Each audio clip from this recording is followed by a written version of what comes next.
Olá pessoal, sejam todos bem-vindos ao Cast dos Espíritos, um podcast segundo o Espiritismo. Eu sou Rodolfo e estou aqui hoje com o Dayan e a Jussara e nós temos um episódio especial para vocês. Nós vamos aproveitar o final do ano e gravar hoje um episódio sobre Jesus, o Jesus histórico, o Jesus dos mitos da tradição cristã ocidental e as perspectivas do Espiritismo para um melhor entendimento sobre Jesus nos dias de hoje. Nosso episódio está sendo gravado com um pouquinho de antecedência, o Valdir continua de férias, mas nós estamos aqui para poder passar para vocês um pouco das pesquisas que a gente vem fazendo nos últimos anos sobre esse assunto. Acompanhe aí o nosso episódio e não se esqueça, nós temos uma página lá no Instagram, o Cast dos Espíritos, mande uma mensagem pra gente, mande um direct, faça suas perguntas, sugestões de pauta. Assim que a gente postar este episódio, nós vamos colocar lá também as referências bibliográficas que a gente tem utilizado nos estudos recentes sobre os evangelhos e a tradição do cristianismo até os nossos tempos.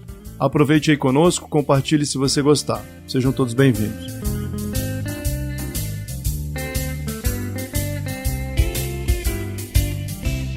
Olá galera, tudo bom? Quem tá falando aqui é a Jussara. Nós vamos dar início aí ao nosso episódio sobre Jesus, tentando descobrir um pouquinho mais como é esse Jesus histórico, as verdades por trás de tudo que contaram pra gente, principalmente na religião, né? Como esse Jesus da religião difere um pouquinho desse Jesus histórico. Quem começa aí com a gente é o Rodolfo. E o Rodolfo, que história é essa que você estava falando para mim antes sobre os evangelhos? A gente conhece de uma forma, mas não é bem assim. E, de fato, eu fiquei com algumas dúvidas. Eu queria que tu começasse a dar um panorama geral e esclarecesse para mim. O que é isso? Bom, Ju, aquilo que pode ser e provavelmente é uma virtude, às vezes se transforma ou ameaça se transformar num problema, né? Então veja, no Espiritismo nós não temos uma teologia e nós lutamos muito contra isso, já falamos sobre isso em alguns episódios, né? Mas o fato é que para as religiões tradicionais, a produção do conhecimento em teologia e o estudo da teologia traz algumas vantagens. Então nós temos profissionais de muito alto nível produzindo conhecimento sobre o texto sagrado, sobre a tradição das igrejas e sobre a doutrina. Já no Espiritismo nós não temos, né? Então nós dependemos do interesse da academia ou de universidades de estudar o Espiritismo como um fenômeno histórico e nos ajudar a compreender melhor a nossa própria história. Ou espíritas que são pesquisadores e cientistas, o que acontece pouco, infelizmente, né? Então a gente acaba dependendo de pessoas que usam alguma parte do seu tempo livre para nos entregar algum conhecimento histórico, por exemplo, sobre o próprio cristianismo sob um ponto de vista espírita. Infelizmente esse material não é de boa qualidade, né? Então o que nós vamos fazer hoje é mostrar para o nosso ouvinte aqui um pouco das pesquisas recentes de algumas áreas da história, da filologia, da filosofia sobre os evangelhos, e não especificamente da teologia. E por que, Ju, não da teologia? Você consegue imaginar o porquê? Não, diz aí, cara. Porque, bom, por mais que a teologia possa produzir conhecimento de alto nível em alguns setores, no fato, se você é uma pessoa de fé, quando uma dúvida muito grande aparecer, você vai cobrir a lacuna da fé com algum tipo de fonte de conhecimento que não é exatamente racional, né? É o problema da doutrina da inspiração. Justificativa esdrúxula. Ou algo do gênero. Então, por exemplo, o que a teologia nos ensina em várias áreas é que aquilo que fica difícil de explicar porque existem não só lacunas, mas problemas de entendimento, falta de texto e alterações muito graves nos evangelhos, Deus inspirou as pessoas que fizeram essas alterações para que o texto ficasse harmônico. E como espíritas, nós temos o pressuposto de usar a razão e usar a ciência naquilo que for contraditório com o conhecimento dogmático. Não dá para usar a doutrina da inspiração num estudo racional, certo? Concorda? Certo, claro, com certeza, com certeza. Mas assim, só para ficar um pouco mais claro, os textos que vocês vão fazer, como você já falou anteriormente, há essa dificuldade dentro do Espiritismo de você ter textos bons o suficientes, com pesquisas profundas suficientes sobre até mesmo essa questão do Jesus histórico. Então, assim, a princípio, esses textos trazidos desses autores, desses estudiosos, só para ficar claro, né? Não são estudiosos espíritas. Não são. E o principal motivo é esse. Como no Espiritismo nós usamos a ciência, a voz da ciência, para falar em primeiro lugar sobre os objetos da existência material neste mundo, portanto, da nossa história, por exemplo, né? Análise dos documentos, análise da linguagem, então a gente vai procurar os melhores pesquisadores da área, os mais bem referenciados, os mais citados, aqueles que lideram a formação de consensos científicos. não há espíritas produzindo conhecimento nesse meio. E tem aqui alguns vícios do espiritismo no Brasil, né? Então, por exemplo, você tem lá alguns palestrantes famosos, como esse Haroldo Dutra, entre outros, né? São os mais famosos atualmente, mas que no fundo são pessoas que dedicam uma parte do seu tempo para fazer pesquisas individuais e não trabalham em universidades ou centros de pesquisa. Então, o trabalho deles não é revisado por pares, eles não participam das arenas acadêmicas, eles não frequentam laboratórios de tradução de texto, eles não conheceram nem tiveram contato com manuscritos. Inclusive tem certos vícios, né? Eu viajei para Israel e comprei uns livros lá, e daí? Você pode comprar pela internet. Não, mas eu vi os lugares onde Jesus pisou, sim, e daí? Você não desenterrou um baúzinho contando uma história nova. Não, mas eu sei uma língua antiga. Não é só você que sabe uma língua antiga, o problema é saber a língua. O problema é saber os métodos de interpretação, é disputar com outras pessoas melhores que você, visões diferentes sobre o mesmo assunto. Só faz isso quem é um profissional da ciência. E esse é o principal motivo pelo qual a gente não recomenda ao ouvinte comprar livros dessas pessoas e achar que está estudando história. Entendeu? Ou ciência, história, ciência não tem ciência, filosofia. Se você quer estudar história, filosofia, filologia, crítica textual, gramática de línguas antigas, procure bons especialistas na área. E eles estão majoritariamente nas melhores universidades do mundo. Então, não existem esses especialistas no espiritismo hoje. Não, e é interessante você ter falado isso, porque realmente, se a gente abre um pouco a nossa mente para essas questões, a gente vê justamente o que você falou. Ora, se o espiritismo tende a se basear em questões de racionalidade, da ciência, ele tenta tirar dali os seus argumentos, independente se o cidadão é espírita ou não, ou é um cientista ateu, mas se ele estiver trazendo as informações sobre isso, é tão válido quanto. Na verdade, até mais, né? Porque ele traz mais subsídio pra gente. Mas assim, Rodolfo, e aí? Que história é essa do Evangelho? Não, sim, tudo bem. Meu último ponto é o seguinte: você pode confiar num divulgador do espiritismo que faz uma apresentação correta de boas referências, ok? E nós temos vários. Um grande pesquisador na história do espiritismo foi o próprio Hermínio de Miranda, né? Então ele tinha esse ótimo hábito de fazer pesquisa bibliográfica de alto nível, ele referenciava bons livros. O fenômeno que a gente está experimentando hoje é o sujeito chegar e dizer: eu comprei uns livros, viajei, tive acesso, conversei com algumas pessoas, agora eu vou produzir conhecimento novo sobre isso. E isso não é de qualidade. O que nós estamos fazendo aqui é revisando uma boa literatura para apresentar ao nosso ouvinte uma visão que poderia ser apresentada, inclusive, num debate numa universidade laica, não religiosa, de preferência. Então vamos lá, vamos ser objetivos aqui e focar alguns pontos principais. Sobre os evangelhos, então, em primeiro lugar. Nós vamos utilizar aqui uma parte dos estudos históricos chamados de crítica textual, né? E a análise crítica textual. Eu tive um contato com esse tipo de abordagem quando fazia o doutorado ainda com a escola de Cambridge, lá do Quentin Skinner e do Pocock. Agora, a crítica textual sobre a qual nós falaremos hoje tem a ver com outro tipo de estudo histórico, né? E o ouvinte pode encontrar vários desses livros hoje, bem traduzidos aí, de fácil acesso no Brasil. Então, alguns autores que nós vamos citar ao longo do episódio, como o próprio Bart Ehrman. Um ponto interessante aqui é o seguinte: o judaísmo ficou conhecido desde a antiguidade como a religião do livro. E era uma religião diferente, porque o apego a um texto escrito não era comum. Esse apego a um texto escrito não era parte, por exemplo, da tradição grega, não era parte da tradição babilônica. Então, os judeus eram, desde o começo, ou se apresentaram diante dos povos antigos como um povo diferente nesse aspecto. Quem quiser saber um pouco mais sobre a história da formação da Bíblia no Antigo Testamento e conhecer um pouco mais sobre a própria formação do povo judeu, dá uma olhada no livro A Bíblia Desenterrada, do Finkelstein e do Zilberman. É um ótimo livro, tá bom? O que ocorre? O cristianismo também é uma religião do livro. A formação da Bíblia aconteceu ao longo de muitos séculos. A própria formação do cânone do Novo Testamento levou alguns séculos, mas o cristianismo também é uma religião do livro. E se o cristianismo é uma religião do livro, nós precisamos entender como esse livro foi escrito e se ele contém ou não contém a palavra de Deus. Se nós achamos que ele contém a palavra de Deus, nós precisamos saber qual era a palavra de Deus. É por isso que os estudos textuais são tão relevantes, porque nós acreditamos na palavra que está escrita lá. Bom, não é uma tradição oral apenas que sobrevive, né, na memória de uma comunidade.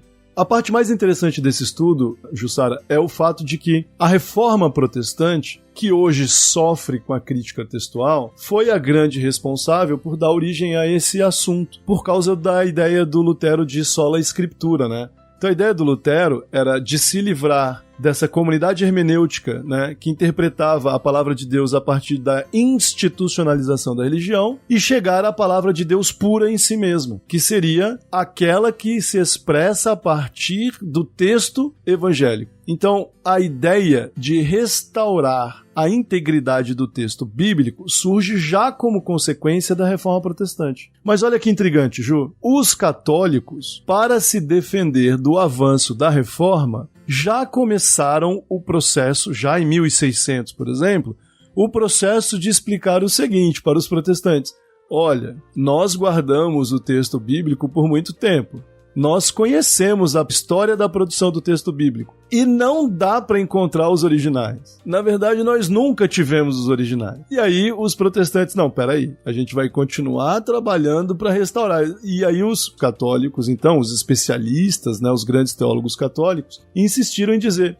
Não tem como. Isso já em 1700. Olha, vocês nunca vão chegar nos evangelhos originais. Porque nós que construímos o texto, nós sabemos muito bem quando, onde e por quais motivos o texto foi alterado. Entendeu, Jussara? E aí, qual é o grande argumento da Igreja Católica? O texto que existe hoje é o texto que deu para reconstruir. Ele não é a palavra original escrita pelos apóstolos, pelos discípulos. Mas teria havido João, Mateus, escrever alguma coisa? Não, nenhum apóstolo escreveu os evangelhos, tirando Lucas, que provavelmente escreveu parte do seu evangelho, e a gente sabe que Lucas é o autor dos Atos. Mas Marcos não escreveu o evangelho de Marcos, João nem de longe escreveu o evangelho de João, nem Mateus escreveu o evangelho de Mateus. Esses textos foram escritos muito tempo depois que Jesus morreu. E em outro lugar, foram escritos em outros lugares, não em Jerusalém, e em grego. Portanto, não há motivo para você estudar aramaico e tentar reconstruir alguma coisa do texto bíblico. Foi algo de tradição oral, vamos dizer assim, uma tradição oral passada, e alguém juntou essa tradição oral de informações, de conhecimento. Talvez as pessoas tivessem, por exemplo, anotações de ditos e falas escritos em pedaços de couro de carneiro, em papiros, em algum rascunho. Talvez essas pessoas andassem por aí com listas de tópicos de falas. Mas o texto, como nós conhecemos, foi escrito em grego muito posteriormente. O primeiro deles, uns 40 anos depois que Jesus morreu. É uma coisa que a gente já vai ver já já. Como é que a igreja fez, então, para justificar o fato de que ela teria a palavra de Deus nas mãos, já que o texto não era original? A palavra de Deus está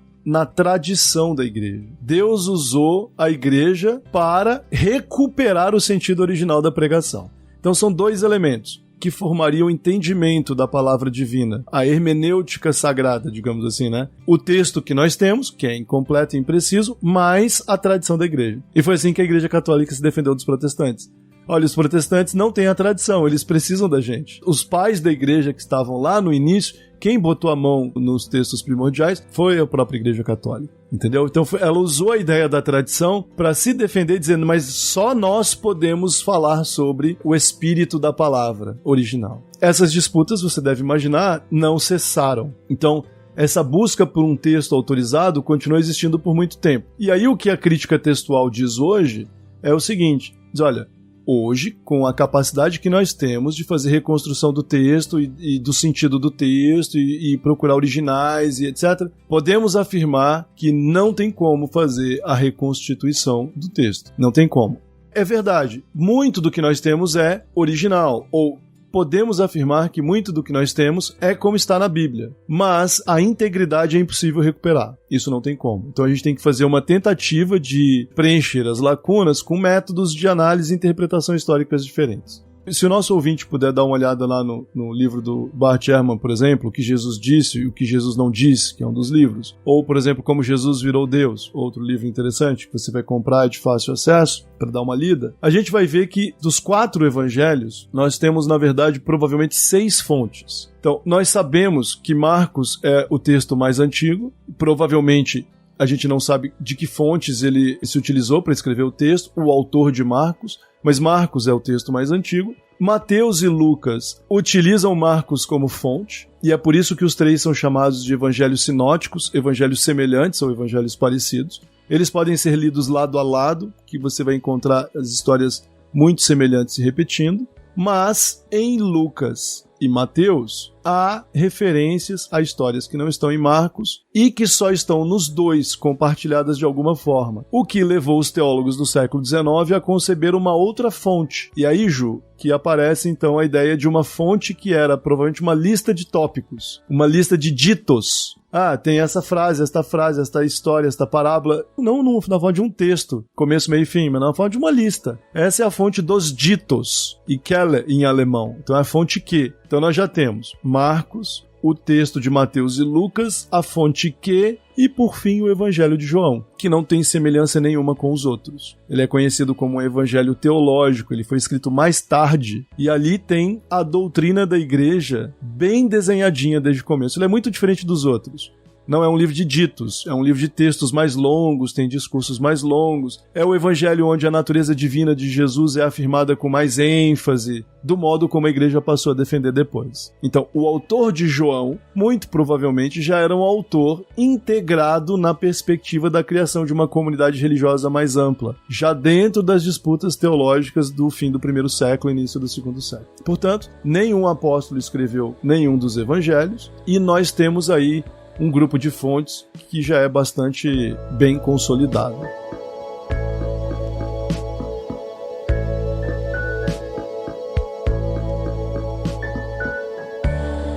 Me diz uma coisa, quando você coloca que os evangelhos não foram escritos por nenhum dos evangelistas, há um problema grave aí de tentativa de fraude, ou isso era um comum, né, nesse período? De assinar, por assim dizer, por uma outra pessoa, porque se eu escrevo um texto, eu vou assiná-lo. Diane, eu não vou colocar Rodolfo, né? Há algum significado por trás disso, porque eles foram escritos e estão assinados. Mas a história já sabe que, né, a assinatura não é de quem escreveu. Isso tem alguma implicação, ou melhor, isso tem algum significado? O Dayan, tem implicações para quem acredita que o que está escrito ali é a palavra de Deus que foi expressa através da autoridade do apóstolo. E não foi, né?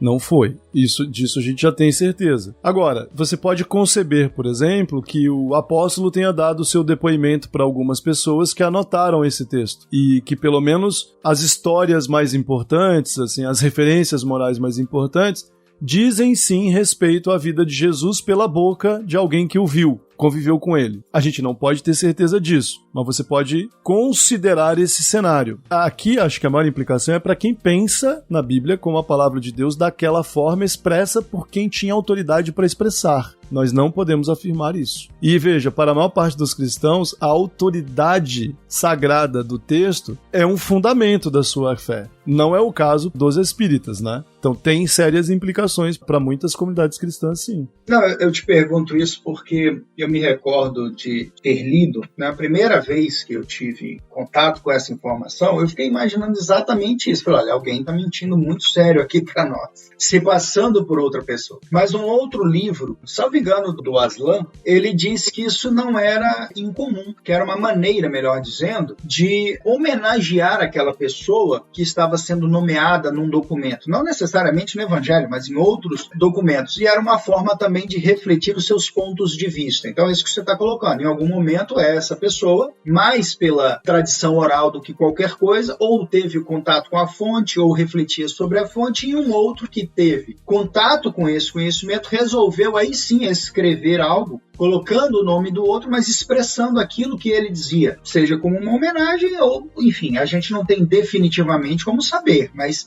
há essas duas possibilidades, né? Alguém foi muito maldoso conosco, ou alguém simplesmente quis homenagear uma outra pessoa, ou valeu-se do seu nome para trazer talvez os seus ensinamentos, o seu modo de pensar. É que, na verdade, assim, é muito interessante isso, como a nossa mente, ela trabalha com essa questão da autoridade, porque, assim, é uma preocupação muito grande com quem emite, né, com o emissor da palavra, muito mais do que com o conteúdo. Não se discute, olha, quem foi que falou, quem emitiu aquela mensagem, aquela conversa. É muito muito mais preocupação com isso do que necessariamente com o conteúdo. E isso, para mim, é muito, muito louco, muito fora do senso e da racionalidade. Inclusive, eu acho que é mais fácil até para o espírita entender isso, porque a gente vê mesmo nos textos espíritas, a gente vai aprendendo, que veja, olha, independe do espírito que assinou ali a mensagem. O que vale é a mensagem que chegou.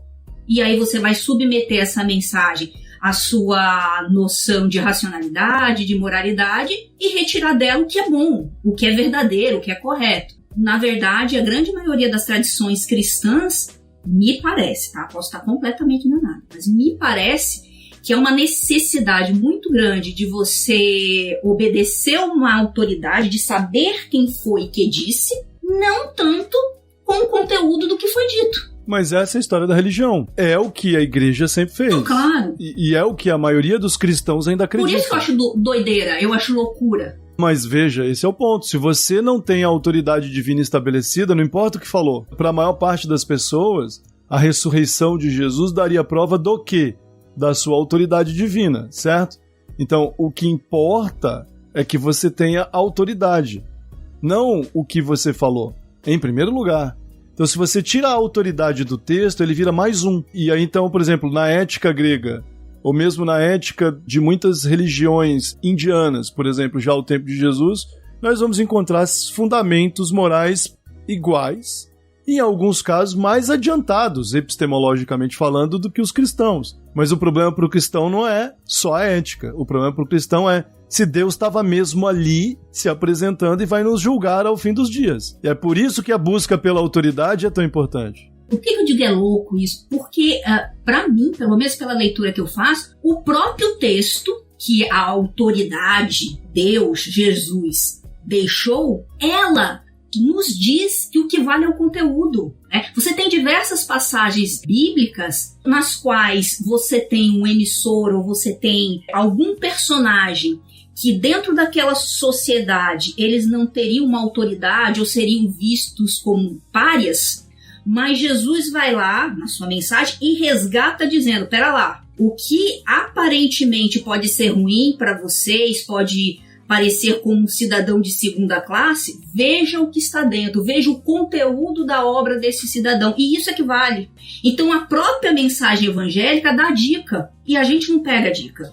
Mas o problema é que a mensagem evangélica também diz que o Filho do Homem virá julgar as ovelhas diante dos bodes, e as ovelhas serão aquelas que tiverem feito isso e aquilo. A Bíblia conta a história, já conversamos sobre isso em outro episódio, né, de um povo escolhido que vai ser eleito para reinar sobre o mundo. Então, assim, na hora de juntar tudo e ver o que sobra, escolhe. Existe uma hierarquia. Mas são escolhas, eu escolho. Sim. E aí a escolha é feita porque quem tem poder e quer eleger aquilo, bem, controlar as pessoas. É isso. Então não é necessariamente a mensagem evangélica que ficou, porque eu posso escolher a mensagem que fala do bode ou então a mensagem que fala da exaltação da caridade. Sim.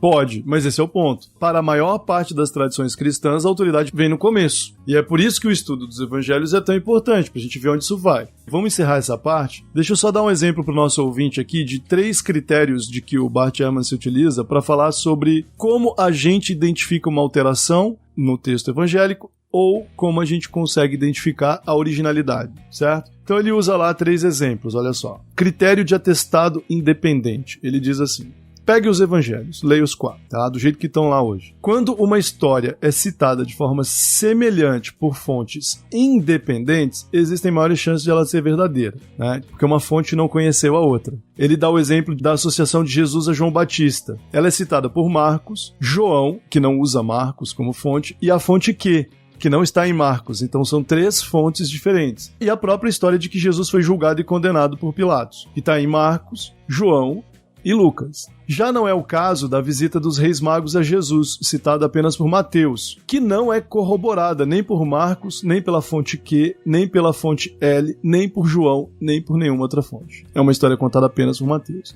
Provavelmente, então, não é verdadeira. Existe também o critério da disparidade, que é o seguinte: os cristãos não inventariam histórias que funcionassem contra suas visões ou seus interesses. Então, se você faz uma análise do interesse geral que os cristãos poderiam ter adulterando os evangelhos, você encontra lá o que vai na contramão disso, muito provavelmente essa história é verdadeira. Veja lá, por exemplo, o caso de Jesus ter nascido em Nazaré. Nazaré é uma vila insignificante, num lugar no meio do nada. Era um acampamento de trabalhadores que viviam de diárias, né, Dayan? Eram os diaristas lá, no termos que o Aslam se utiliza no livro Zelota. Por que o rei, o profeta dos novos tempos, né, o rei da humanidade, nasceria num lugar tão insignificante? E ele diz também que a história do batismo de Jesus por João Batista, né? O batismo é para remir os pecados. Por que os cristãos inventariam que Jesus teria que ter sido batizado por uma outra pessoa, se ele era puro, se ele existia desde o início dos tempos e etc. Então esse é o critério da disparidade. E por fim, o critério da credibilidade contextual. Quer dizer, olha, você não deve acreditar em coisas muito fora da realidade histórica do contexto. Então, pensando nisso, a tese do Ehrman, compartilhada por outros estudiosos como Metzger, é que Jesus era um apocalipsista, como eram a maioria dos profetas judeus ou das pessoas que apareciam naquele momento, sob domínio romano, fazendo pregações coletivas, né? Ele dá alguns argumentos, ele diz, olha, tem aqui Jesus era um dualista, separava o mundo em um reino bom, um reino dos céus, onde tudo é bom, e o reino das trevas, né, onde a corrupção da carne destrói a virtude. Era um pessimista com relação a este mundo se salvar por si mesmo, haveria um julgamento e uma separação entre os bons e os maus, é o pessimismo, e por fim, a iminência dos novos tempos, né? Então Jesus era um pregador de algo que iria acontecer em muito pouco tempo. Então ele diz, olha, as passagens apocalípticas são provavelmente verdadeiras, porque elas se encaixam no contexto. E é muito difícil imaginar que isso tenha sido alterado posteriormente nos evangelhos, porque Jerusalém foi destruída pelos romanos e não aconteceu o julgamento dos bons e dos maus, coisa nenhuma. Então, assim, as passagens que falam de um Jesus anunciando o reino dos céus para logo daqui a pouco, muito provavelmente são verdadeiras. Então nós temos aí critério de atestado independente, critério da disparidade, critério da credibilidade contextual, que podem ser unidos para fazer uma análise de texto que nos ajude a entender melhor o que sobrou, original, e o que foi adulterado posteriormente. Eu citei aqui 4 passagens que mostram como a nossa tradição incorporou a imagem de Jesus adulterações do texto bíblico, né? Como, por exemplo, a história do túmulo vazio, das mulheres que encontraram o túmulo de Jesus vazio após o sepultamento. A história da mulher adúltera e do apedrejamento da mulher adúltera, né? Essa história, muito provavelmente, ela está lá em João. Nem no Evangelho de João, se você ler e chegar ao capítulo 7, versículo 53, ela parece se encaixar na estrutura original do texto, né? Muito provavelmente não é uma parte original do Evangelho de João. Outra coisa que a gente não pode se esquecer, e quando a gente faz essa avaliação a gente tem que pensar nesse todo aí, para encerrar esse ponto. Quando a gente pega a leitura de todos os textos que sobraram, a gente já consegue enxergar bastante coisa. Então, para o ouvinte, se tiver em dúvidas sobre os Evangelhos, você pegue o texto e volte lá. Faça uma análise, por exemplo, dessa parte do túmulo vazio, da ressurreição de Jesus, né? Marcos é o texto mais antigo. O Evangelho de Marcos terminava com as mulheres indo até lá, sendo enviadas para falar com os apóstolos e sem acreditar que deveriam fazer isso. E elas não avisam ninguém. E é assim que acaba o Evangelho de Marcos, o mais antigo. Ela não acaba com Jesus encontrando os apóstolos na Galileia, nem em Jerusalém. Cada evangelho vai contar essa história de um jeito bem diferente. Faça um exercício, ouvinte. Vá lá e dá uma olhada e depois você comenta com a gente o que você achou lá no direct, tá bom?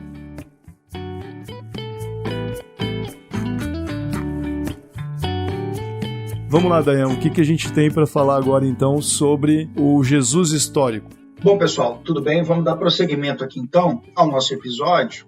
E aí eu vou falar um pouquinho do Jesus histórico, o que as informações que existem, né? E o que os historiadores colocam para nós. Então, acho que o mais importante é iniciarmos ali pelo nascimento, porque nós marcamos historicamente o nascimento do Cristo como um verdadeiro divisor da história da humanidade. Tanto que nós medimos, né, os anos antes e depois de Cristo. Mas o que a maioria dos historiadores coloca é que provavelmente Jesus nasceu no ano 4 antes de Cristo. Então aquele ano que nos é dado, né, como sendo o ano do seu nascimento, em verdade, historicamente, ele não encontra sustentação. Jesus, portanto, para a maioria dos estudiosos, teria nascido 4 anos antes disso. Ele nasceu 4 anos antes de Cristo. O que nós sabemos, na verdade, com relação a isso é que nem o dia e nem o mês do nascimento de Jesus é possível precisar. e que o provável ano seria o ano 4, mas também há outros estudos que apontam datas diferentes. Então elas variam entre o ano 4 a.C. e 6 depois de Cristo. E me parece que a explicação é muito simples. Naquela época nós não tínhamos cartório de registro de nascimento, as pessoas não tinham certidão de nascimento e por isso era muito difícil determinar com exatidão a data de um nascimento. Seria necessária análise de documentos históricos que citassem a pessoa para que se pudesse, então, fazer uma reconstrução, que é o que os historiadores fazem, e aí indicam, então, mais ou menos um período em que Jesus teria nascido. Como o Rodolfo adiantou, o que se tem é que ele nasceu em Nazaré, que era um povoado bastante pequeno, composto ali por trabalhadores, autônomos que faziam o trabalho que, conforme chega a nós, ele fazia também. Então havia ali pedreiros, ou algo parecido como os carpinteiros, enfim, mas eram trabalhadores autônomos numa comunidade bastante pequena e uma comunidade bastante pobre. Eu fui criado e cresci, assim como meus 2 colegas aqui também, estudamos em colégios católicos, E sempre eu achei muito estranho porque era dado ou era dito que Jesus nasceu em Belém, mas ele era chamado de Jesus de Nazaré. E nós aprendemos que no tempo antigo as pessoas não tinham sobrenome, os nomes de família, e normalmente eles eram identificados. Esse sobrenome, na verdade, era a origem dele, a cidade de onde ele veio. Se Jesus era de Belém, por que ele era chamado de Jesus de Nazaré? Isso é uma coisa que sempre me chamou muito a atenção e que eu nunca entendi. Então, pela leitura, aí sim, dos estudiosos da história, da religião, é que a gente compreende. O próprio Aslan traz uma explicação muito interessante, a respeito disso, porque é uma passagem no Novo Testamento ali, em Lucas, é que faz essa referência. E para dizer ou justificar que Jesus nasceu em Belém, ele informa que houve um censo e que, por isso, os pais de Jesus teriam saído de Nazaré para ir a Belém para participar do censo, ou seja, para que eles fossem cadastrados com seus bens, enfim, os seus dados, e que Jesus teria nascido, então, lá em virtude desse fato. O problema é que, historicamente, isso não existe, ou melhor, não existe um fundamento histórico que seja capaz de comprovar que esse censo, por exemplo, existiu. O que se tem é que houve, sim, um censo, mas não determinado pelos romanos, e sim por Quirino, que era o governador da Síria na época, mas que sequer abrangeu a Galileia, que era onde a família de Jesus morava, onde ficava Nazaré, mas sim na Judéia. E esse censo ele aconteceu por volta do ano 10.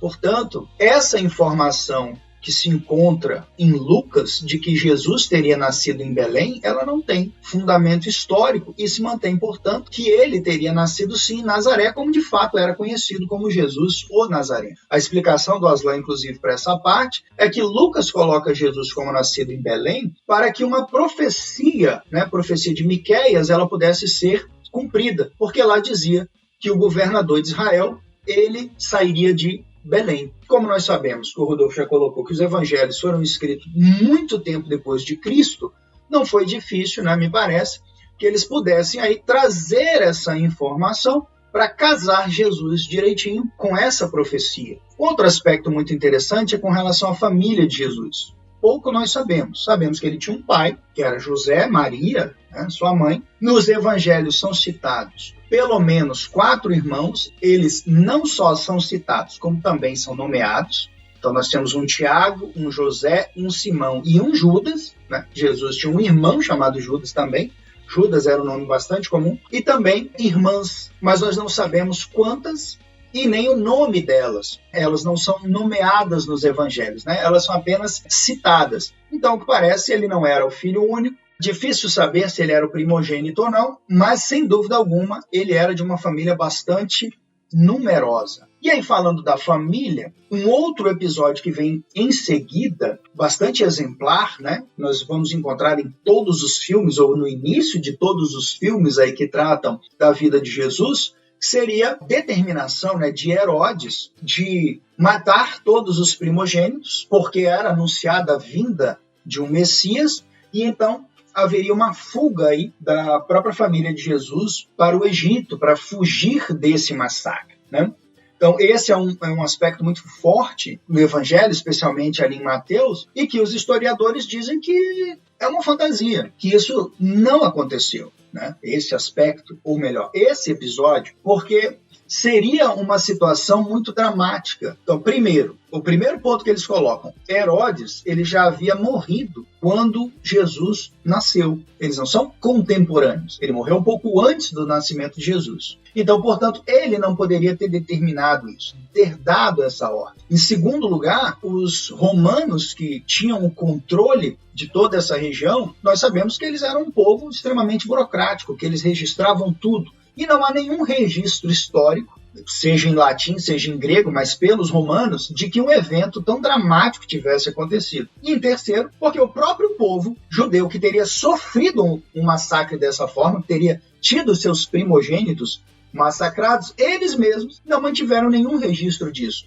Me parece que se eles tivessem realmente sofrido, né, na pele uma tal violência, pelo menos eles deveriam ter feito algum registro, ainda que de forma oral, de uma situação tão extrema. Então, são vários episódios da vida de Jesus que são contados nos evangelhos que eles não vão encontrar eco ali ou confirmação nos eventos históricos, né, nos registros históricos. Então, não há evidências históricas disso. E isso nos traz um segundo ponto, que seria a escolaridade de Jesus, a educação de Jesus. Porque há muitas passagens, né, que indicam que ele seria um prodígio e que com 12 anos ele teria, inclusive, não só lido as Escrituras, mas discutido com os fariseus no templo, né, a respeito delas. Só que o que os historiadores nos trazem é um quadro muito diverso. Estima-se que 97% dos camponeses judeus eram analfabetos. E Jesus era exatamente isso. Ele era um camponês que morava no interior do interior, né, uma espécie de Chupinguaia do reino de Israel,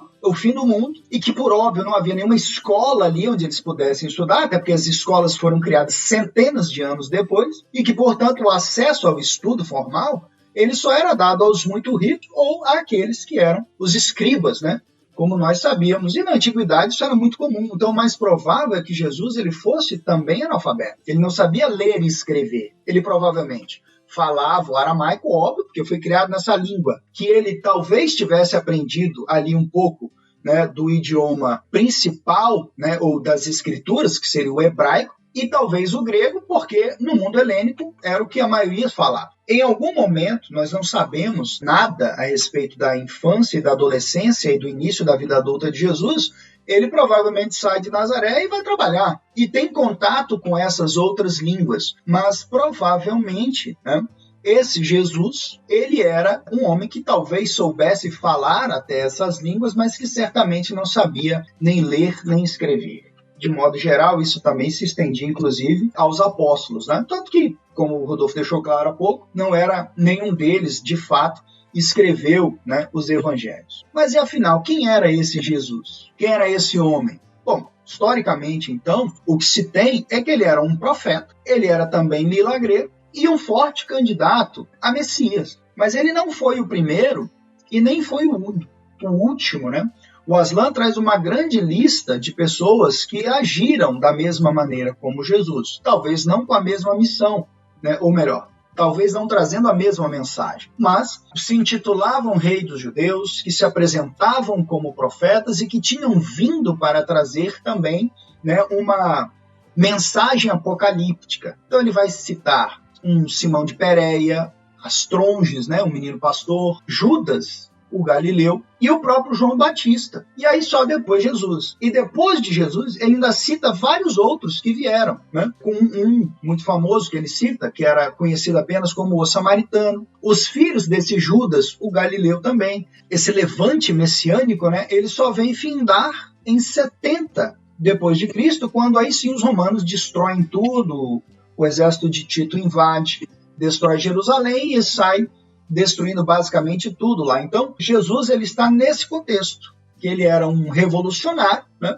Tinha uma mensagem diferente, talvez, dos demais, mas que se apresentava como eles se apresentaram da mesma maneira, né? E aí, obviamente, que os romanos não aceitavam esse tipo de comportamento, que eles entendiam como sedição, e ele acabou sendo preso, obviamente, morto, assim como todos os demais. Mas o que eu achei mais legal e que eu fiquei mais preocupado, sabe, Rodolfo, nesses estudos, quando eu peguei para olhar, eu falei, agora vai vir a cacetada. Que era exatamente sobre os milagres de Jesus. Eu falei, agora a casa vai cair completamente. E especialmente, eu gostei muito do modo como o Aslan trata disso, ele, com uma simplicidade imensa, diz assim, olha, com relação aos milagres, não tem o que falar. Nem entre os discípulos e nem entre os detratores do Cristo nunca houve um debate, né, se ele praticava ou não milagres e se ele era exorcista ou não. Ele era, ponto final. Eu falei, como assim, gente? Então ninguém de fato discutia se o homem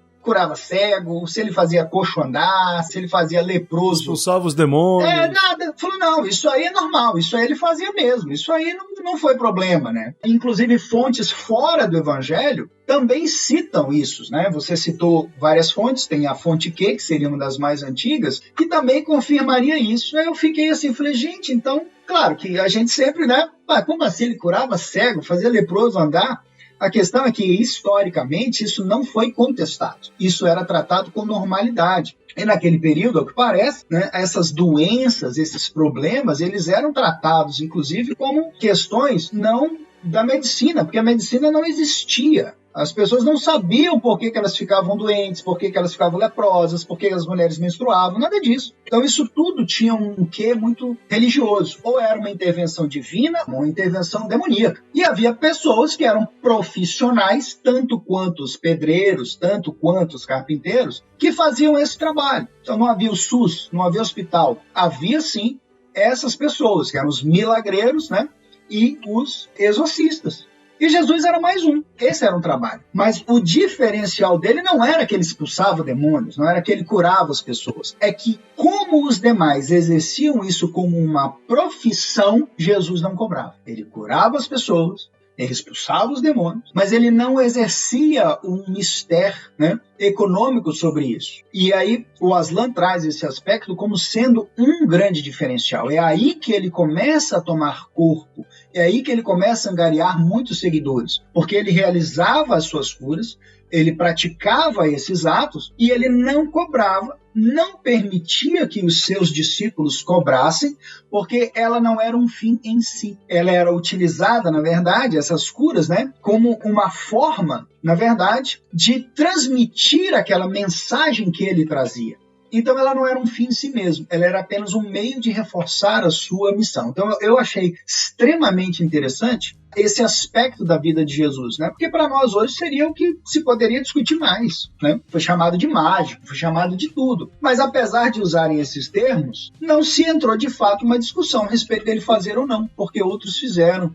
E o mais estranho, ou pelo menos o mais fantástico, né, foi a citação de que um homem chamado Apolônio de Tiana, que fazia também essas curas, ele teria chegado, inclusive, a ressuscitar uma menina. Quer dizer, então Jesus não foi nem o primeiro a ressuscitar um morto. Supondo que isso teria acontecido, né, 2 vezes pelo menos. Quer dizer, ele não foi o primeiro a ressuscitar. Quer dizer, já havia registro que outras pessoas faziam isso, de tão marcada que era essa profissão. Talvez, do ponto de vista bíblico, ele tenha sido o único que se ressuscitou, né? Ele ressuscitou os outros, ressuscitou a si mesmo. Mas... esse é o argumento da divindade. Exato. Você está ouvindo a gente próximo do Natal. Já devemos ter lançado aí um episódio da coluna de filosofia que fala sobre separação corpo e alma na Grécia Antiga. Nesse episódio, Dayan, a gente relata fenômenos mediúnicos ou de natureza bastante complexa, digamos assim, espiritual bastante complexa, na Grécia. Então tem gente lá que materializava, desmaterializava, que sumiu por 200 anos e reapareceu, que morria e voltava, que não envelhecia. A antiguidade é rica dessas histórias. Não foi isso que transformou Jesus num objeto de atenção, né? Ele arrastou as massas pobres, muito provavelmente por causa desse elemento ético mesmo. Ele não cobrava pelas curas, não cobrava pela expulsão dos demônios, né? E pregava em vilas simples, porque mesmo depois de começar a fazer sucesso, ele só vai para Jerusalém nos últimos instantes da sua vida. Então, ele circula por cidades muito pequenas. Ele não procura nem as capitais de província. Então, ele fala sempre para esse povo mais pobre. Ele era um ativista anti-classe sacerdotal. Então, além de milagreiro e exorcista, ele era um ativista político contra a classe sacerdotal que governava Jerusalém. Não é à toa que vira e mexe ele cura alguém e manda ele, vai lá no templo agora, mostra lá para os sacerdotes que eu te curei, que eu não te cobrei, que eu não mandei você sacrificar nenhum bicho e que não mandei deixar teus bens aqui. Aliás, essa é uma crítica, né, Jussara? A ética cristã hoje em dia, né? Porque para conseguir uma oração, se você não pagar, já tá difícil, né? A gente não tá falando mal da religião dos outros, né?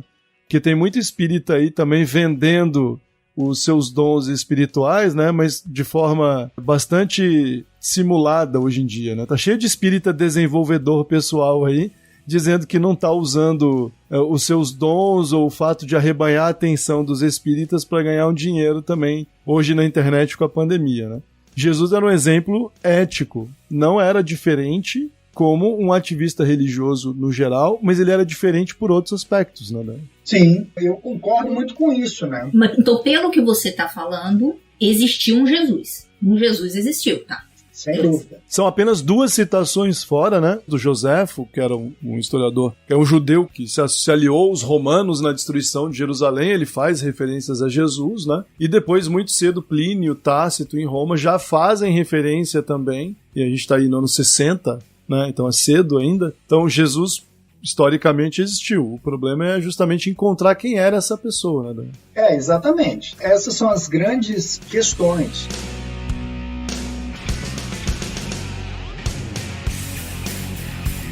E já chegando aqui para a gente encerrar também essa parte, ao final, né, da vida de Jesus, quando ele sim finalmente chega em Jerusalém e faz todo aquele levante, especialmente no templo, e depois ele é preso, nós, pelas leituras, pelos filmes também, né, novelas que retrataram isso, há um grande espetáculo, 2 julgamentos, na verdade. Ele teria sido levado à presença ali do Sinédrio para um primeiro julgamento, e aí depois é levado perante Pôncio Pilatos, que teria lavado as suas mãos e feito a entrega dele aos judeus, e aí, enfim, a gente já conhece o que aconteceu. A questão é que essa narrativa dos evangelhos, os historiadores, eles denominam isso de obra de literatura.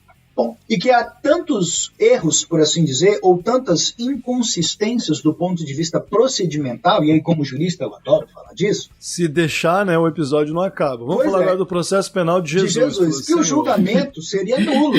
Né? Então, tá repleto de nulidade. Tá nulo, todo nulo. Eu achei bacana que o Aslan, ele traz 3 pontos principais para dizer o seguinte, olha, esse julgamento não existiu, porque pela narrativa, o que aconteceu era inadmissível pela lei dos judeus, né? Pela Mishnah, né? Que seria esse código que cuidaria disso. Então ele narra primeiro que o Sinédrio não podia se reunir à noite. Jesus foi preso à noite e levado já para o Sinédrio. Ele falou, o primeiro ponto é esse. O segundo, eles não podiam se reunir, né, às vésperas do sabá, que é uma proibição. Mas eles se reuniram por conta de Jesus. E a terceira seria a mesma forma, a reunião também durante, né, eu não sei se a pronúncia é o Pesach ou se é Pechá. É o Pechá, né? E também não poderia ocorrer, né, a reunião, portanto, nesses períodos. Então teria falhas aí procedimentais gravíssimas que levariam à nulidade do julgamento, ou como conclui, né, o Aslan, de modo geral, os historiadores, esse julgamento, na verdade, não aconteceu. E há um outro problema grave, porque quando Jesus, diante do Sinédrio, de certa forma, reivindica, né, a sua condição de rei dos judeus, por assim dizer, né, perante o sumo sacerdote, ele já teria praticado uma blasfêmia. E ele já poderia ter sido morto e apedrejado, e deveria ter sido morto e apedrejado ali mesmo, sem maiores dilações, né? Entretanto, o que acontece? Ele é levado, na verdade, para o Pôncio Pilatos. E aí, o retrato que nós temos é que, num grande julgamento, com o povo todo assistindo e reunido, quer dizer, nada disso existiu, né? A narrativa é que Pilatos, ele era um péssimo governante. Ele não tinha a menor consideração com os judeus e com as suas leis. E, portanto, ele não se daria ao trabalho de fazer um julgamento. Jesus não era importante a ponto de fazê-lo provavelmente se levantar da mesa dele e ir lá ouvir ou entrar em alguma argumentação filosófica que fosse com ele. Se realmente houve isso, ele não deve ter se dado trabalho, como eles costumam colocar, nem de levantar os olhos para ele. Falou, o que foi? Estava fazendo bagunça aqui. Vai lá e prega ele na cruz então, para parar de encher o saco. Porque não havia, portanto, ou não existiu esse romantismo todo do julgamento desse homem Jesus. Ele teve o tratamento que todos os revolucionários antes dele tiveram e todos depois dele tiveram. Eles foram presos, crucificados e ponto final. E aí, para finalizar, eu acho que vale 2 palavrinhas aqui a respeito da crucificação, porque bem ou mal, nós que crescemos, né, dentro de escolas religiosas, católicas de modo geral, nós tivemos uma visão diferente da crucificação. A impressão que dá é que só Jesus tinha sido crucificado, embora do lado de outros 2, mas que seriam bandidos, que a condição deles seria diferente. Que a crucificação de Jesus teria sido um negócio diferenciado porque ele era um ser diferenciado. E a crucificação não é nada disso, ao contrário, ela igualava essas pessoas. Os romanos, nesse período, que os historiadores chamam de período messiânico, eles crucificaram milhares de judeus. O Gólgota, ele era um verdadeiro lugar de crucificação. Então não havia 3 cruzes, Jesus e mais 2. Não, havia milhares de corpos apodrecendo ali, sendo comido pelos animais, pelos abutres. Devia ser uma fedentina horrível, um verdadeiro lixão, o lugar onde ele foi crucificado. Porque ele não era especial para os romanos. Ele não era especial para os judeus. Ele era uma pessoa que foi acusada de sedição. E como tal, foi morto. Teve que levar a sua cruz, ao que parece, talvez a descrição, né, das estações podem ter aí algum cunho de verdade, porque de fato eles obrigavam as pessoas a carregar nas costas o madeirame no qual ele seria pregado, mas a gente gosta de romantizar, de pensar, mas na verdade ele foi crucificado como um agitador qualquer, e era o que eles faziam, portanto, comumente. Então não houve um fim, vamos dizer assim, glorioso, mas um fim que era dado a todos aqueles que ousavam desafiar o Império Romano. Eu acho que é muito importante para a religião, me parece pelo menos, né, para a construção até mesmo cultural do Ocidente, a noção de suplício. Que o sofrimento liberta, que o suplício é que de fato vai poder fazer com que as pessoas cheguem além do que a vida terrena pode propor, e é uma forma de dominar, né? Porque se você é uma autoridade religiosa ou não, você consegue manter aquela pessoa em sofrimento econômico, sofrimento físico ou qualquer outro que exista, com uma motivação religiosa. Olha, é o suplício, é o sofrimento que vai poder te libertar para algo muito melhor. Na verdade, eu acho que muito da necessidade de você ter um corpo e individualizar pessoas vem por conta dessa necessidade de controle por meio do sofrimento, por meio do suplício. Por que eu digo isso? E por que eu perguntei se Jesus, de fato, existiu? Porque para o Espiritismo, Jesus, o indivíduo com corpo, ele existiu. Jesus não foi um conjunto de ideias que daí, em determinado momento, esse conjunto de ideias ou esse conjunto de profetas que apareceram por aí, ou de ditos messias, vamos dar um nome para ele de Jesus. Esse ser específico, esse indivíduo específico, ele não teria existido, não. Para o Espiritismo, ele existiu, ele teve um corpo. Fica muito claro ali, se o ouvinte for ali no Livro dos Espíritos, pergunta 625, 626, 627. Você também pode encontrar na Gênesis, na parte que fala sobre os milagres. Houve um corpo encarnado e individualizado. Não esquece também, Juju, que não só teve um corpo, como foi nascido de mulher. Foi nascido de mulher, virgem.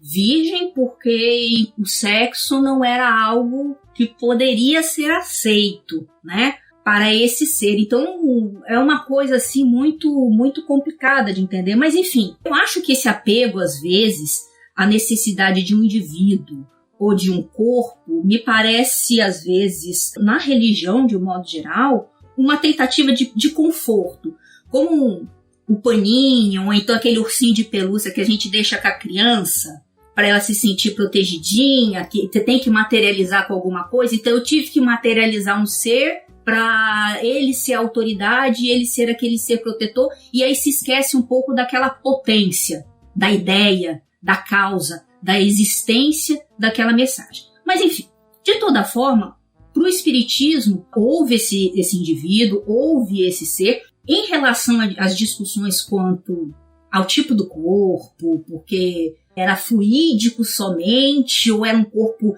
físico humano mesmo, enfim, não vamos entrar nesses detalhes, porque existem algumas especificações sobre isso, mas aí lá na Gênesis, o ouvinte pode dar uma pesquisada, ler sobre o assunto. Mas o que eu quero dizer e que eu acho bastante interessante dentro da filosofia espírita é a noção de que esse sujeito, ele encarnou no corpo, mas veja, ele é um espírito superior. Logo, espírito superior, ele é um espírito. E para nós, não existe uma diferenciação de espíritos, como existiria, não sei, talvez no catolicismo, não como espírito, mas Deus criou seres humanos, anjos, querubins, arcanjos, não sei. Tem lá toda uma classificação. E são seres da criação divina que são diferenciados. Tem destino, missões e, sei lá, poderes diversos. Não. Para o Espiritismo, todo ser vivente, vamos dizer assim, ele foi criado um espírito simples e ignorante. Então, dali a gente pode tirar a conclusão de que esse Jesus corporificado, ele também foi um espírito simples e ignorante. Como eu, como você. Então, assim, começamos do mesmo ponto. E por meio da lei do progresso, esse espírito simples e ignorante, por várias encarnações e várias vivências, ele foi adquirindo um aprendizado até chegar ao momento maior. A princípio, esse espírito não parou e não para de progredir nas questões do conhecimento do mundo, do conhecimento espiritual, mas chegou um determinado momento que esse espírito superior, ele foi a ele dado uma missão específica, que seria o quê? Cara, se corporifica, encarna na Terra, traz um conhecimento mais sistematizado do que desde tempos antigos já existe nesse mundo, já existe nesse planeta, sendo discutido, sendo trazido por outros pensadores, por filósofos, porque veja, até mesmo o conteúdo ou a potência da mensagem evangélica de Jesus, ela não é uma coisa, cara, esse cara trouxe, inventou a roda. Não, você já encontra isso em textos antigos, textos clássicos, de conhecimentos até orientais. Você consegue visualizar isso. Entretanto, para a formação da sociedade ocidental, esse sujeito, ele conseguiu agregar todo esse pensamento e traduzir ele, e o que eu acho mais bonito e interessante, a potência da história dele, não só da fala, mas dos atos, da vivência, dessa potência da palavra, da mensagem. Então, assim, para mim, dentro do Espiritismo, o que eu acho mais interessante, mais bonito, até mesmo assim, mais até do que eu pensar que houve um Jesus encarnado, tudo mais, é que se ele existiu, ele havendo, ele foi um espírito que começou como todos nós, que por conta de leis universais, a lei do progresso em específico, esse espírito cresceu durante toda a sua história existencial e conseguiu chegar a um patamar de conhecimento, um patamar de moralidade que o tornou Jesus. Esse ser encarnado e que pôde renovar mensagens que já eram existentes na Terra, mas de uma forma e com uma potência que não era só da fala, mas da vivência. Quando o ouvinte pega o nosso episódio e volta lá no começo, ok, então uma análise histórico-crítica do texto evangélico desconstrói muitas das nossas visões, sobretudo aquelas que costumam divinizar a história. Aí o Dayan apresentou uma série de argumentos históricos que mostram a humanidade real de Jesus em contraposição a esse processo de mistificação ou divinização da figura homem para um Deus encarnado. Vem o Espiritismo e nos diz que esta pessoa histórica que existiu é um espírito como todos nós somos e não está fora do trilho da evolução. Ao fim de tudo isso, o encontro com este homem real, ou este espírito real, este ser igual a nós, que pode de fato, e nós acreditamos, existe, diminui a importância de Jesus, ou esta nova visão fortalece a proximidade que nós deveríamos ter com ele? Não tem o que pensar, ela fortalece e engrandece de uma forma absurda. Eu não estou trabalhando com ser fora a parte. Eu não estou trabalhando com um ser divino que não teve erros. Eu estou trabalhando com um espírito igual a mim. Um ser que teve existências errando e acertando e que chegou a um patamar de elevação espiritual que proporcionou a ele ter esse tipo de obra. Então eu acho que para qualquer um de nós, para o ouvinte que está aí, é uma sensação de intimidade com Jesus muito maior do que se eu dissesse assim, não, gente, ele é um ser divino, inalcançável, não. Ele sou eu.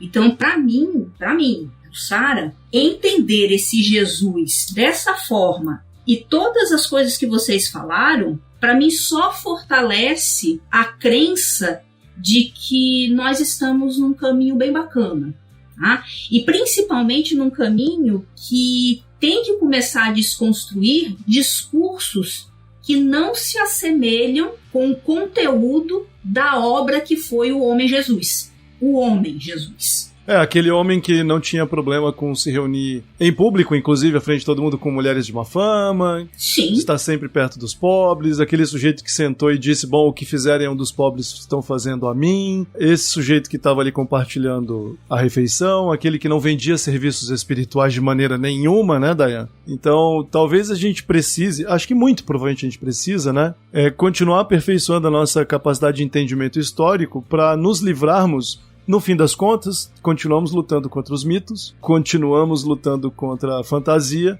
para chegar numa realidade que provavelmente vai ser muito mais iluminada do que esse conjunto de mitos que já perdeu a data de validade faz tempo, né? E fez tanto mal em muitos aspectos. Ah, claro! Né? E fez tanto mal. Veja lá, por exemplo, aquela famosa passagem do horto em Lucas, que Jesus sua sangue. Muito provavelmente aquilo é uma enxertia no texto, aquilo não estava lá.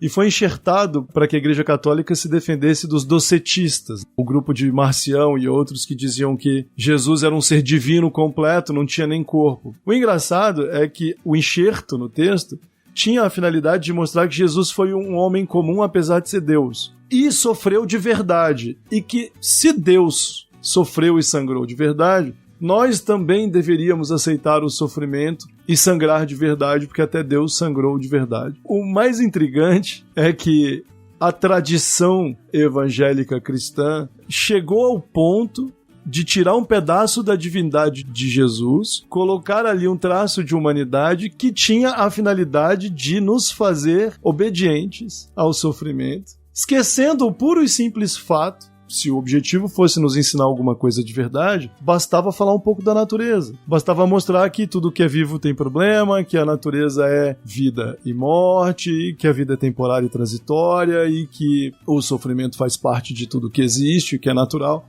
Não precisávamos de um drama ou de uma nova fantasia. Você vê que até a parte da humanidade de Jesus tem a finalidade de atender a outros objetivos políticos, né? Não, com certeza. Eu gosto muito de uma definição que quem faz essa definição, acho que é o pastor Henrique Vieira. Ele diz o seguinte, que Jesus foi um revolucionário da quebrada. E que ele, por ser um revolucionário da quebrada, ele tinha que falar a linguagem, demonstrar dessa forma a sua vivência. Numa das suas conversas, eu achei uma questão muito interessante, que foi a seguinte, que até pro suplício que ele ia passar, ele foi consultado. E ele escolheu, ele disse, não, eu vou topar essa parada. Ele topou essa parada de ser crucificado porque era necessário, porque ele queria fazer todo esse espetáculo? Não. Porque ele percebeu que, por meio, talvez, daquela passagem, ficaria mais destacado que um homem comum, um homem com corpo, ele pode se superar, ir além por conta de uma ideia e por conta de uma vontade maior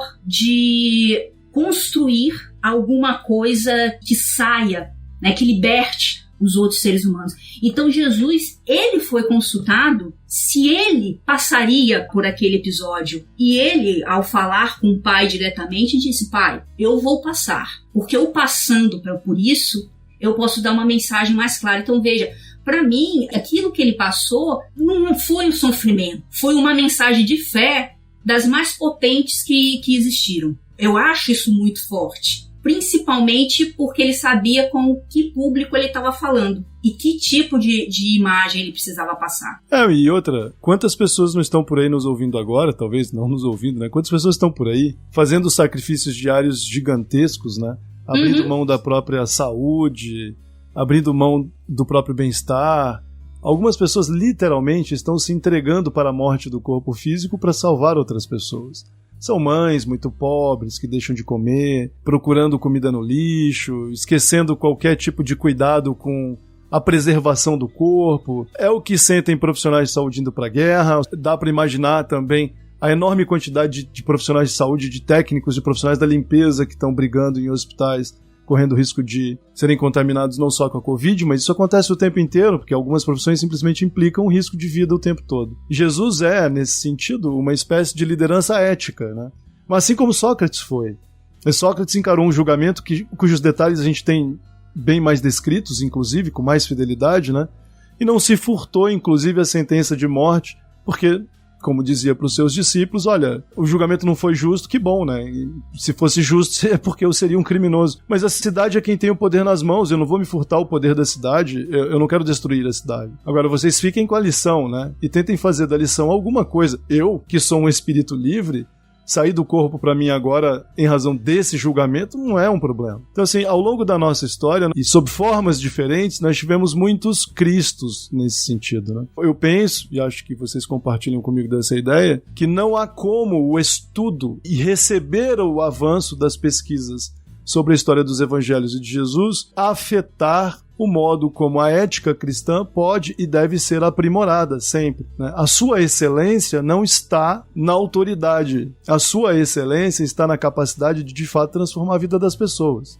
E isso não vem pela autoridade, não vem pela tradição, vem pela capacidade moral de fazer boas escolhas, de mudar a vida das pessoas. Mas a gente está indo muito longe no episódio, o tempo está se esgotando, aliás, nosso tempo já se esgotou faz um tempo. Dayan, você quer fazer algumas considerações? Eu e a Jussara acabamos discutindo aqui no final. Depois de ter feito o estudo que você fez tão legal aí, eu tenho certeza que o resumo vai agradar os nossos ouvintes que foram brindados aí com tanto tempo de dedicação.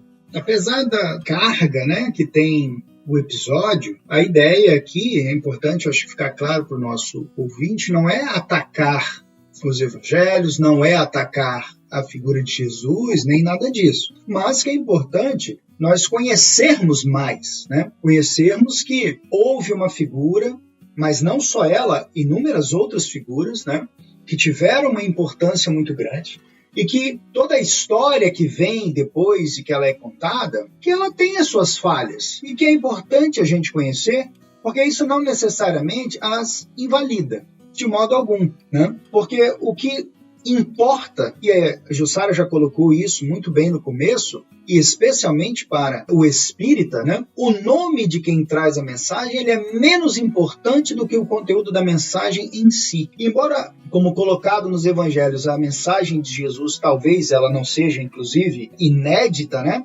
Ela não fosse nova, mas ela era uma mensagem muito forte. E bem ou mal, por conta do mito que foi construído, essa mensagem ela chegou até nós. Então, o conteúdo moral que existe nela é importante. Ele é civilizador, acima de tudo, né? E é um bom caminho para que a gente possa seguir. Vamos nos preocupar menos com o mito e mais com o ensinamento, porque isso, no final das contas, vai nos fazer melhores. É isso que vai nos auxiliar a ter um convívio melhor, mais salutar, de maior tolerância com relação aos nossos próximos, né? Ao nosso próximo, que é isso que nós estamos precisando, especialmente no Brasil, em tempos tão obscurantistas como os de hoje. Muito bem, maravilha. Bom, pessoal, estamos chegando aqui ao final do nosso episódio de Natal. Mais uma vez, deem uma olhada na nossa página no Instagram. Eu vou tentar colocar as referências já aqui no Spotify, no Deezer, no iTunes, mas nós temos uma série de livros para indicar para vocês. Se você tiver perguntas, comentários, ficou muita coisa ainda pra gente discutir. Talvez a gente faça um episódio 2, um episódio 3, né? Daqui a algum tempo. Mas vá lá, mande sua sugestão, mande seu comentário pelo direct, faça suas perguntas, dê uma olhada nos livros, faça suas próprias recomendações, tá bom? Nós queríamos agradecer a cada um de vocês, compartilhe o episódio, ensina aí o pessoal em casa a ouvir o podcast. Para muita gente ainda é uma mídia nova, né? Apesar de já estar aqui há algum tempo. Mas se você tem gostado do nosso trabalho, ajuda compartilhando, que vai ser bem legal para todo mundo. Nos vemos aí em breve em mais um episódio de O Cast dos Espíritos. Até logo. Abraço, tchau, tchau. Tchau, galera, um abraço. Feliz Natal. Feliz Natal. Feliz Natal.